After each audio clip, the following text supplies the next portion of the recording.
You're listening to the Career Plus Life Catch-Up, episode number 86. Welcome to the Career Plus Life Catch-Up, a show anchored in reality to help you create a balanced life where you enjoy both your work and your life, because you don't have to choose. I am your host, Cecile Ferry, a corporate executive turned coach and working mom. This is your place for insights, advice, and tools to optimize your career direction, balance, and confidence. I'm so glad you're here. Let's get into it.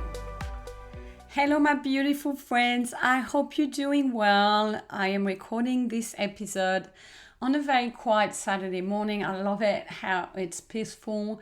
And I really had this episode in mind for quite some time. So I'm really excited to have this juicy conversation with you today. Before I get into it, I want to remind everyone that right now you can book a special session with myself for 1 hour where we go over your goals for the year. I know you might be thinking, I'm in February, I might be behind. You are not. I don't believe those things need to be done in January. So I've got this session open throughout February and probably March as well. So it's called your Personal Goals and Guidance Session, and it's 60 minutes with myself.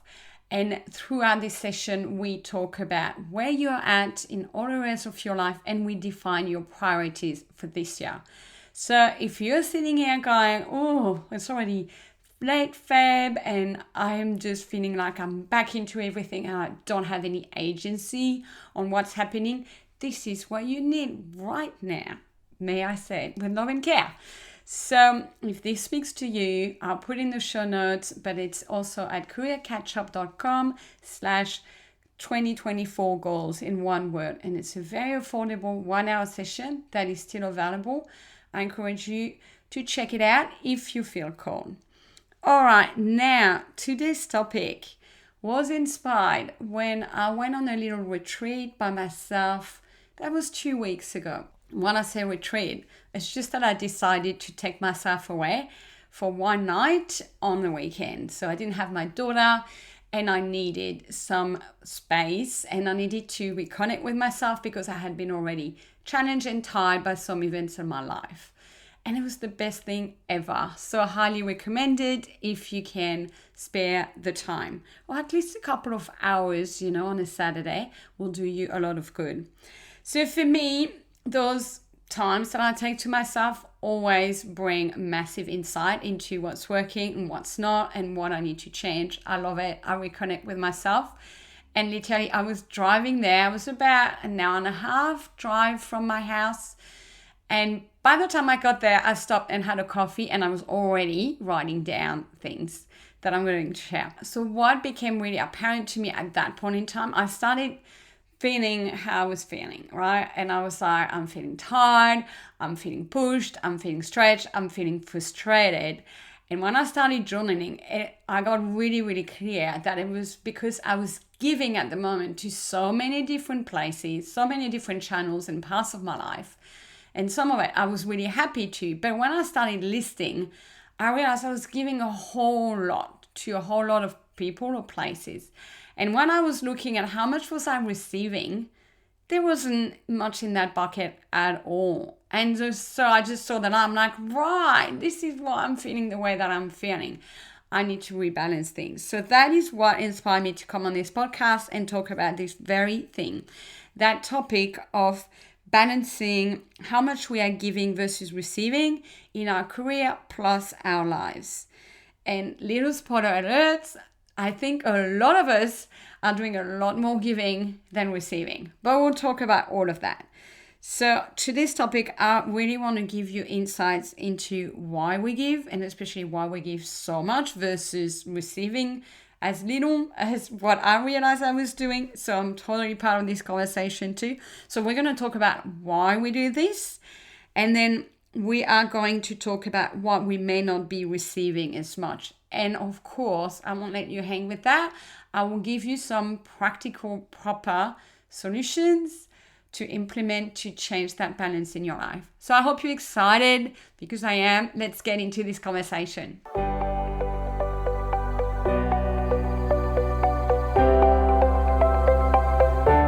Let's start with giving. because that side of the equation we know really well, especially if we are women. We are giving as a mother, we're giving as a friend, as a sister or auntie, as a wife, as a manager potentially. Or we might be giving to a cause we care about, to our community, to the school, to the church, right? When it comes to giving, I want to start by saying there will always be takers. That's why they're givers on earth. People who need to be given to. So some people, it's like normal because, for instance, they are children. They can't do a lot by themselves. They need to be given to. That's normal. Other people, especially adults, who need to be given to a lot, that is less normal, right? Some people really need to have others doing things for them or lifting them up. And that is to do a lot with what is going on with them, right? And I just want to say here, like, yes, there are those people, but they need help and they don't need you. They probably need therapy. But that's not what we're going to talk about right now. But I wanted to say that some people will expect you to give. That's a fact. Secondly, I want to say giving is a part of life, and it's a really good part of life. It's energizing when it's done in the right way, in the right proportion, to the right people. So as I said, being parent, that can be extremely fulfilling, to give to your children and to raise them into beautiful people, right? And I think overall the qualities that you use when you're giving, such as empathy or being sensitive to other people's needs, are beautiful traits that you want to cultivate and have. Absolutely. Where we need to watch is when giving can become overgiving. And that is much harder to see because we like to give, and it's hard to see that we are over giving. So for instance, in French, we have this expression. We say that someone is a pear when they are giving too much, when they're over giving. And the pear don't know why it's a fruit, but the pear doesn't know she's doing it. And that's the problem. This can be someone who is generally really nice, and so they naturally help, they naturally give, and it ends up not really serving them in the end, or it can sometimes even bite them back. So I'm talking about people who get taken advantage of without them really being conscious and aware about it, because their nature is to be giving and caring. Maybe that's why it's the image of the pear, because the pear can be nice and soft. We could go into astrology here and look at your birth chart and the signs that you are, but the ones that come to mind are the water signs. So if you're Pisces, Cancer, or Scorpio, you like to give, right? And you might be more in that kind of personality naturally, and you might be more prone to overgive because you might not know that you're doing it. So it's like innocently giving and overgiving. And let's start with asking ourselves, and I'm asking you here, you can pause this episode if you can take notes, like start looking in your life, where are you giving? What are all the places that you're giving? And how many, what percentage of your time is spent giving, right? If you look at a normal, any typical given week. So look at your work, all the hours, the effort, the concessions that you make, the support that you provide, the mentoring, the people management, for instance, like all the things you give at work, all the things you give in friendship, the time, the energy, the initiating things, the chasing people, the organizing the plans, choosing the venue, like researching things, like this is giving. On the home front, of course, all the housework and the cooking and the cleaning and all the things you do to make the house run, and the admin. On the family front, all the kids' support, and also might be the parental support. It could be supporting a relative, like anyone in your family, in your own relationship, all the time you spend listening, supporting, giving love, giving affection. It's also all the things like all the gifts that you make in your life, all the favors, all the spending, the purchases that you do, and all the little other things in between that, all these actions where you bake, where, you're basically giving your time, your energy, or yourself. And I think it's really important to mention your health as well. You are giving your health every day. You are spending your energy. and your physical energy, namely, on things. So that could be how much you're pushing yourself when you don't have the energy. That's giving and overgiving. So list all of that and see, how much, what is that side of the equation looking like for you?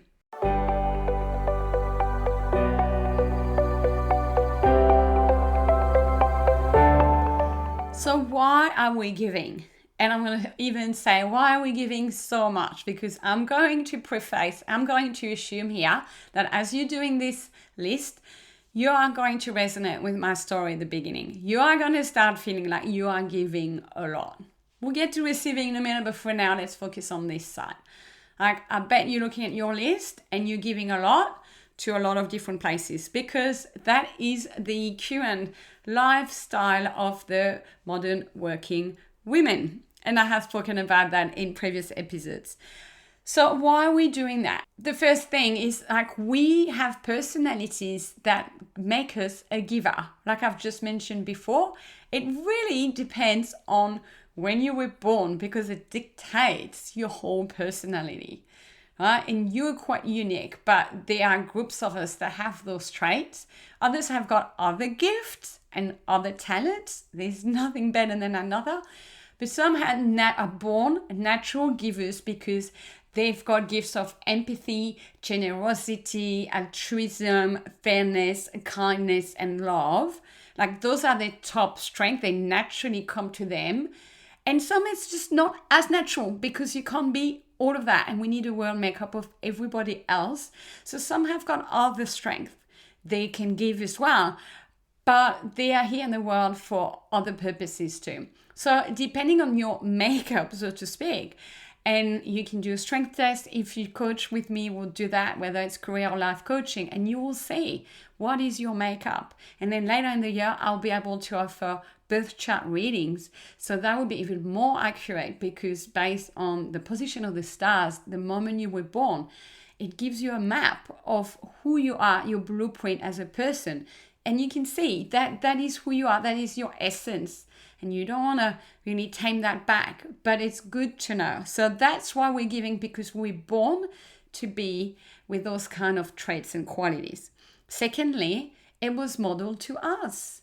Very often, we have one parent or both parents that were really big givers. And that's my case. Like, my mother raised 6 children. She didn't work for about 15 years during that time, because how could you? Right? So she gave so much to us as a mother and at home. Like, she spent her life cooking, cleaning, and filling up a trolley, literally, and sewing, and just like all those things moms really do to raise their kids. So I grew up seeing a mom who gives. So like, we absolutely model and become the same version as our parents quite easily.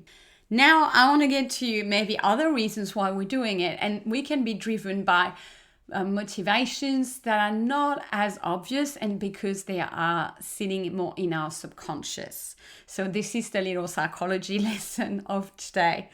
So we are giving because we get something out of it, because it gives us something that makes us feel good. And that is often because we are dependent on our need for validation, for recognition, to be liked and to be loved. So that's when we haven't got that enough as a kid. Maybe we were neglected, or maybe we were made to feel that we were not those things.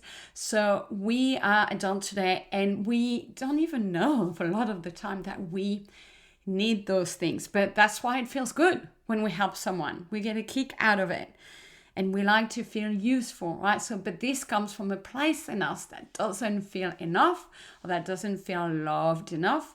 And that is dependent on having that validation we get when we help other people. It could also be that we were conditioned when we were young to give rather than to ask. In other words, we were shown that it was the right thing to shrink ourselves for others.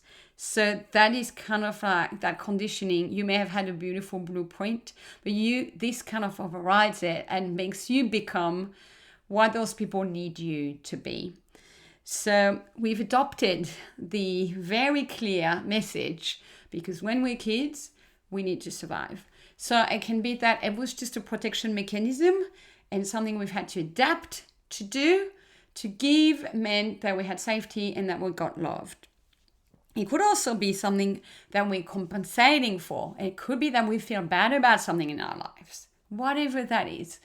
And we kind of carry that, maybe guilt or shame or whatever it is, or that feeling of being a bit bad for whatever reason. And we're like trying to do extra good, if you like, because then it offsets that bad feeling that we have in the first place.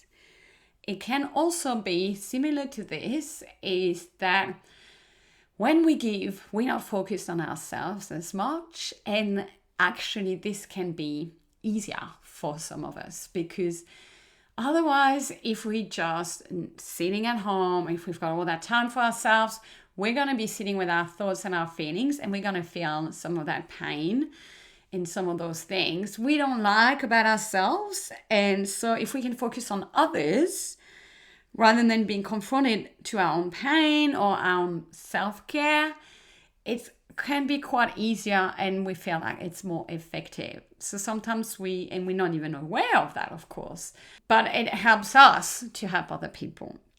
And finally, giving can give us a sense of power, a sense of control. And that's not necessarily bad, right? But it can be that we really feel insecure otherwise, like we're perfectionists, like we do need to give, because then we can control. So, think about it for yourself. Did any of what I've just shared resonate with you? And don't judge yourself. We are all, and including myself, falling into some of those buckets. But I'm here to help you understand why you do it, because otherwise, nothing is going to change on the surface.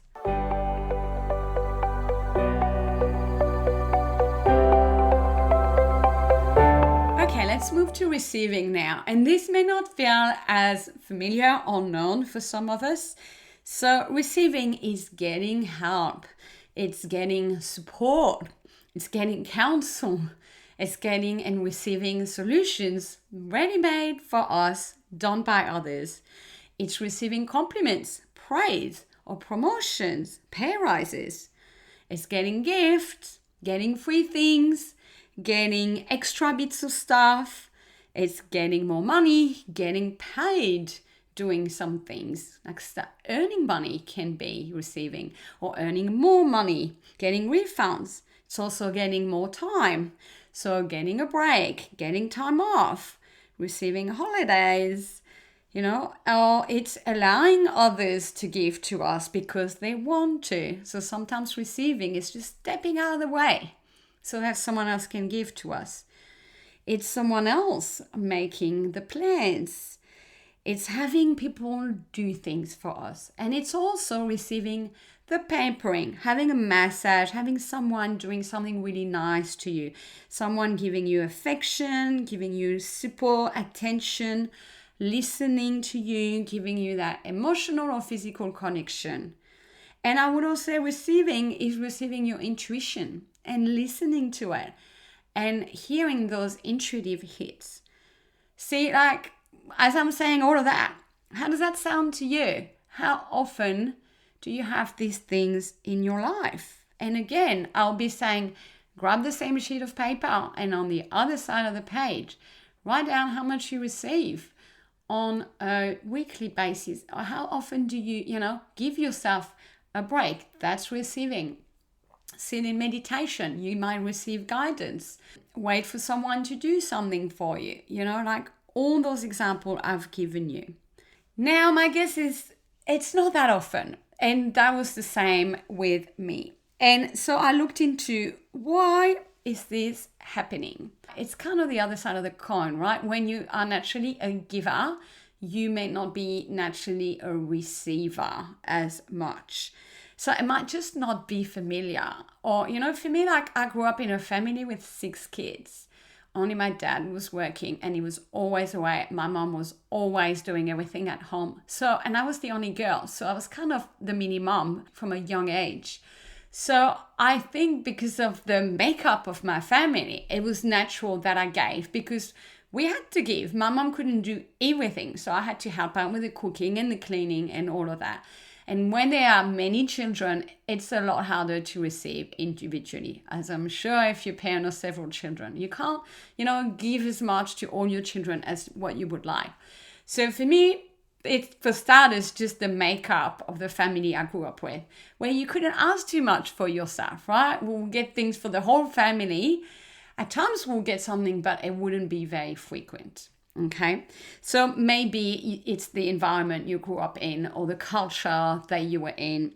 But it can also be because we don't like receiving in a shape or form that may be different from what we are used to or that we like. So we, in a way, prefer not to receive something if it's not going to suit us, if that makes sense. Or that's where we tend to step into being the giver, because then we know the outcome is going to be what we want it to be.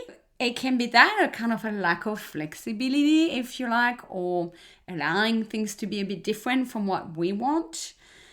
And also, I think a big part around the receiving is there is a big fat negative feeling associated with it, complement of our culture and society. It gets a bad rap, right? The idea of receiving, it sounds like you're taking, right? And it sounds like it's just one way, and you feel kind of singled out if you're receiving something kind of for free without you having needed to earn it or work or sweat for it. Like you really got to show it to people if you receive and earn something that you've done something to get it, right? So the thing behind it is there is a lot of guilt that is associated with receiving. And see for yourself if you found the same. And we feel like we only are here to receive if we've built up that big bank of giving. Then that gives us like one little credit. We'll just receive that and we'll be like a bit shy and quiet about it because we don't want to just talk ourselves up. We don't want to raise any attention here. So we don't even enjoy it sometimes receiving because it doesn't feel right if we have that guilt.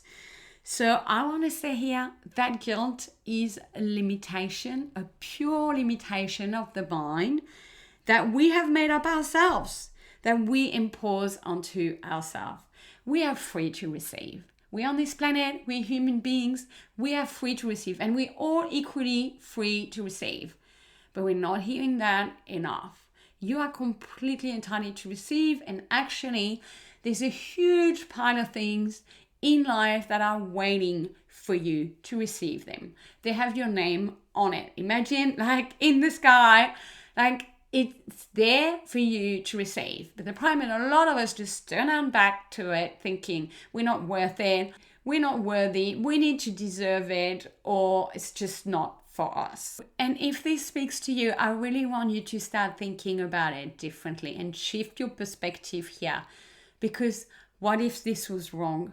What if you were always able to receive and you don't need to do things to earn the right to receive? Like nothing says so. You hear it, you feel it, you make up your mind, but that's not the truth. Like start questioning it, because that is what's ruling the world right now. It's like go and exert yourself and then you'll be worthy. Like if you can challenge that and realize that you are as worthy to receive as you are to give. And life is give and take, if I can say it that way. Life is giving and receiving. So we all need collectively to unlearn this feeling and this limitation that receiving is bad. Receiving is good and as good as giving.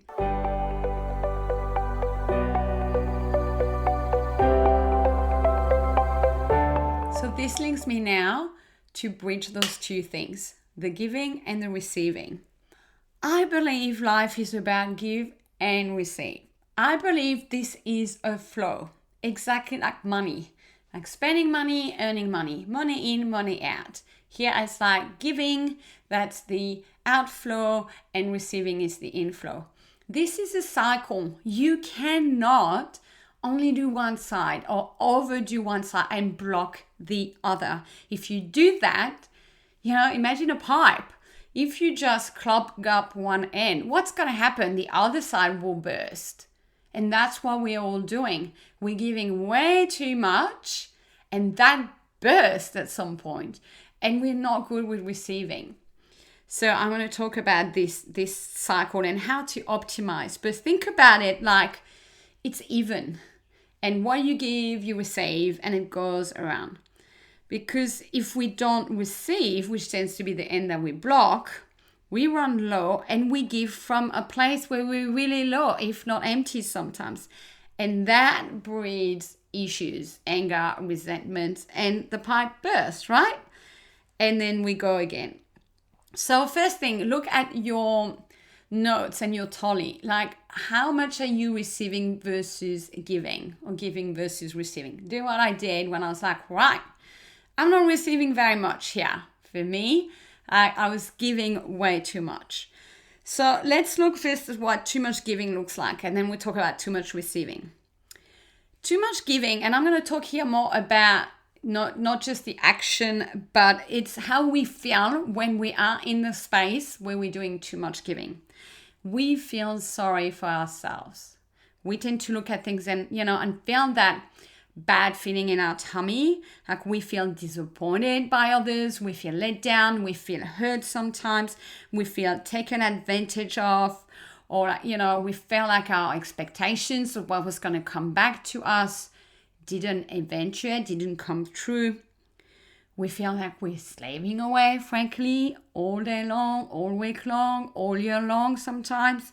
We feel burnt out. We also feel like we have to endure the hard work whilst we are staying in silence about our own pain or frustration and suffering. We feel resentful. I was like that the last week or two, right? And that's how I know. It's my indicator. It's my flag. I'm feeling angry and resentful. Okay, this is to do with me and me giving too much. So like when you feel taken for granted, when you have no boundaries especially, or not enough boundaries.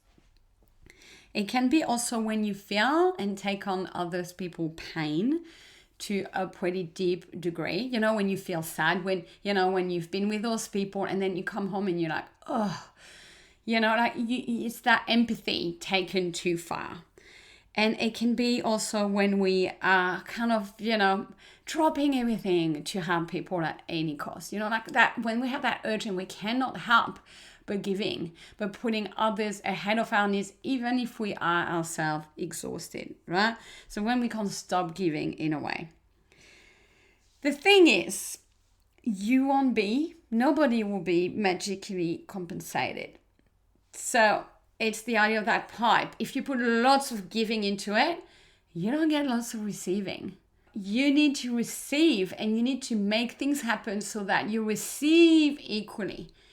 There is just no magic law, I wish, like you seed, you reap. Not really with giving and receiving, because of our overall attitude. We need to put ourselves in situations to receive. It doesn't happen automatically, especially in the world where we live in, where it's very challenging to have boundaries because the demands on ourselves, so that giving side of the equations, are so high, and the opportunities to give are so high because we can be contacted all the time.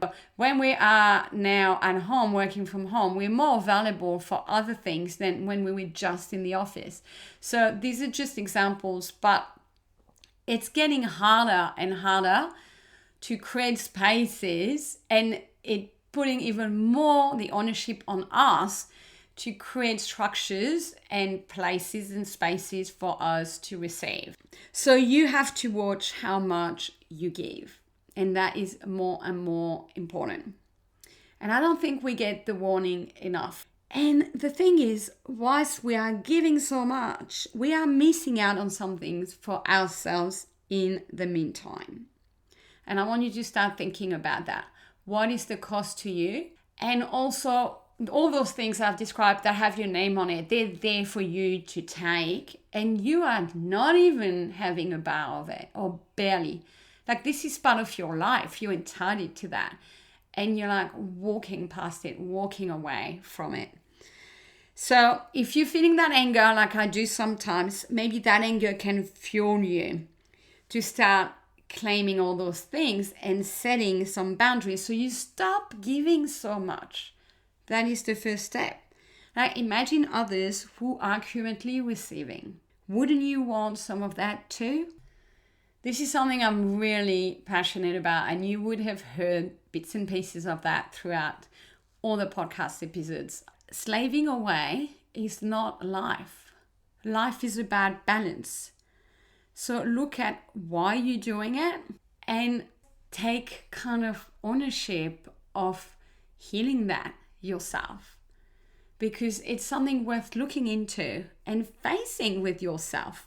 And you definitely can get some help, whether it's life coaching, career coaching, if you're doing it at work, or even like therapy maybe, because I explained these come from things from your past often and some wounds that can be healed, so you don't give as much, and so that you establish a flow that is balanced between the two. Now, let's spend a minute talking about if we're doing too much receiving. When I wrote this, I thought, does this even happen? Like, is anyone here going to be in that scenario? Maybe, maybe not, and there's no judgment either. It's not great to be an overgiver. It's not great to be an over-receiver. But what does that look like? And for me, I've had to really think about that one, because I am so much at the other end, right? But there are people that do too much receiving. And that is because they depend on others for a lot, if not everything. Or they're expecting too much. It's a bit the diva syndrome, if you like. It's bossing people around.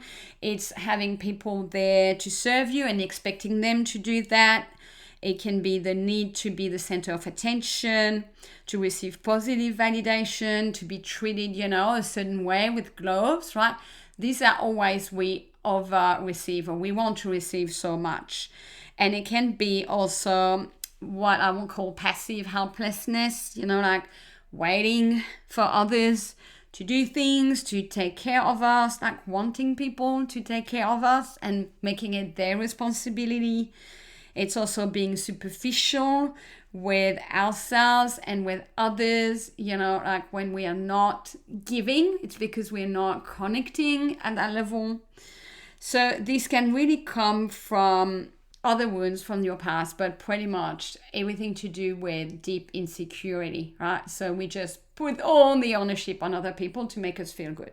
So we want to receive all those things from them. And we feel entitled to that. It's dysfunctional in its own way. Giving too much is dysfunctional as well.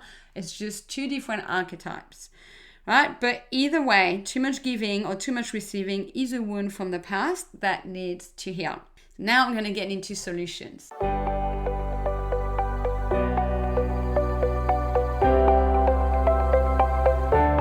Okay, so what to do if that giving versus receiving is off for you? And I'm going to assume it's going to be more giving than receiving. But either way, you have to start pulling back on the side you're doing too much of. So give less, control how much you give. Or if it's the other side, you need to start receiving less. And you need to start expecting less from others, right? So start looking at who this involves and what you're doing or you're receiving and why you're doing it. And on the side of giving, like that means having more boundaries with your time, with your energy, and be really clear on what you won't give and what you won't do. Literally, that means stopping some things that you're currently doing, stopping some habits, some activities. Number one, so we take some stuff off. Has to. That pipe is already overfull on that side. You need to take 20-30% off that, so it's manageable. And that also includes trusting others, handing it over to them if you're an overgiver. And if you're an over-receiver, start trusting yourself and putting the ownership on yourself. But on the other hand, trust others, give it to them, delegate, stop putting your name on everything, start decommissioning yourself from all the roles that you've appointed yourself to. Secondly, there is a big mindset piece here to address the reasons why we do what we do. There's three things here. The first two are like chicken or the egg. It's number one, you need to allow yourself to be given to. You need to get comfortable with that. In other words, you need to ditch the guilt and remove the yucky feelings that you have around it. And I hope that I helped shift that today. Receiving is good, feels good, it's natural, it's normal, it's fair. So actually just like clean that up, those bad feelings, and allow yourself to receive. And the yang side of that is advocating for yourself, bringing your needs up ahead of others, stopping that ultimate empath, which is like, oh, everybody else needs me. Like, what about me? This is the part that say, hey, I'm here, I have needs too, they matter, they're valid. This is like raising your self-worth and claiming what is fairly yours. And then, yeah, that means others are kind of secondary. There are no two chairs in the first place, you and others. You have to choose. So you have to put your needs first. People will be second, that's okay. But then you can give from a place where you fall. So if you can allow yourself to be given to and feel good about receiving, and on the other hand, advocating for yourself, those two things together will make that flow go really, really well. And thirdly, on the mindset piece, if you're quite an empath, you need to tolerate other people's suffering and let it happen, not make it your mission to fix it, to rescue, to save people, because it's exhausting and turns you into an overgiver and often doesn't work enough anyway. It is people's life and responsibility and journey to do that for themselves. Even our kids, to be honest. Okay, so that's the mindset piece. And then third part, and now I can talk about actions, because if you don't feel good about receiving, if you don't feel that you're worth your needs being met, like there is no point in giving you action. So that's why this is the last step. So typically, start asking more. Talk about your needs. Ask for help and say it would be really nice if this could happen. I need this right now. I need to rest. I need an hour to myself. I need someone to help me with dinner. Also, let others decide and do the things. So stop controlling the details of what, where, will. And that is a big one for myself, right? And be cool with whatever will be there, because I put my needs first, because I need a break. Also, make sure that you'll be giving to places and people where you will receive, where there is that in and out flow and it's mutually working. There's mutual support. So in other words, stop the things where you don't receive. And that can be quite radical.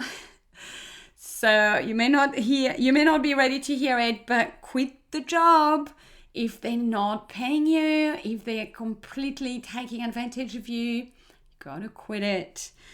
If you have this friendship where you are always giving, other people are offloading on you, they're draining you, you gotta end seeing those people.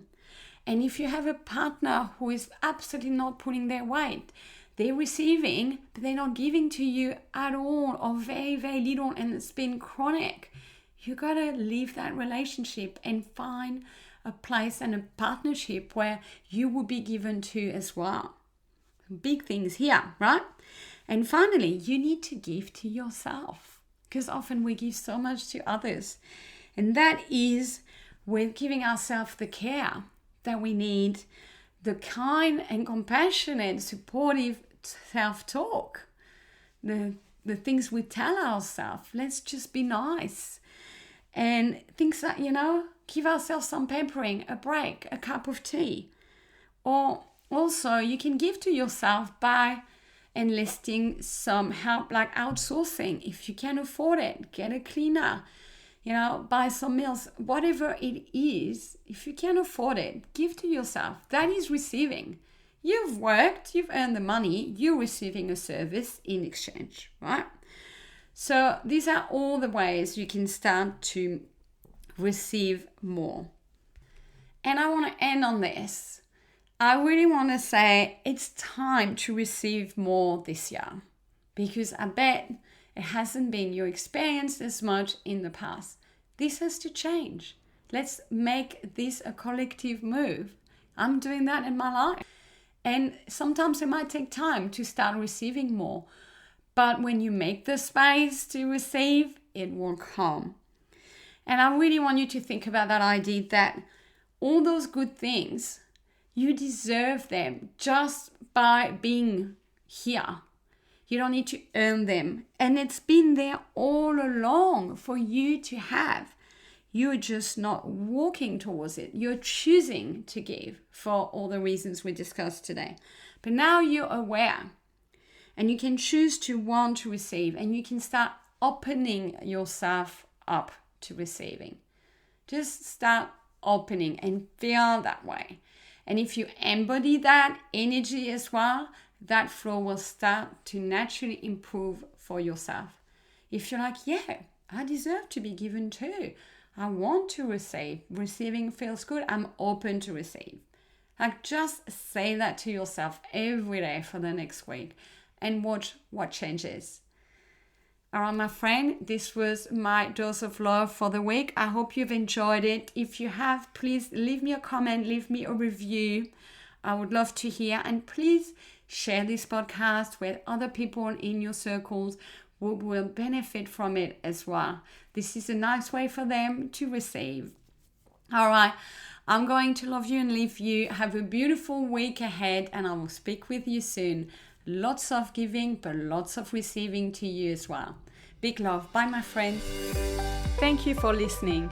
If you enjoyed this episode and would like to find out more information, you can visit my website at careercatchup.com. There you will find blog articles, free resources, a self-study course for your career direction, and ways to work with me. It's at careercatchup.com. I hope to continue to connect with you and support you. Talk to you soon.